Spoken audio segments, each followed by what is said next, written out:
teacher ने कहाँ पर थे दो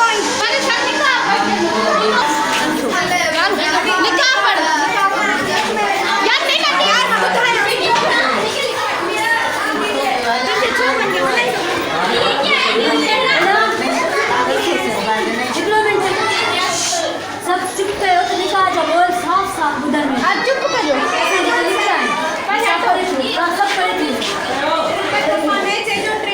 अरे टीचर एटा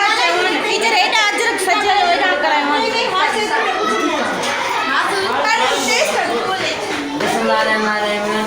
छोकरे का पहचानो मामा लालो जो पुत्र अलादीन थे बलराम जी थी बागी बारी सांड का कबूला छोकरे का पहचानो मामा लालो जी थी के मामा लालो जो पुत्र अलादीन सांड का कबूला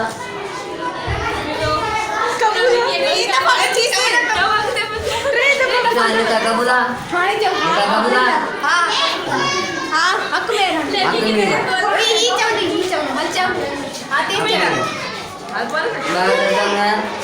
मेरा बेटा 5 किलो फिटे टमाटा से जोड़ा जूता अगर तू छोकरा तू भेड़ो कंदे त तोखे छोकरी में जूता 4 मुक्तियों से टमाटर कबूला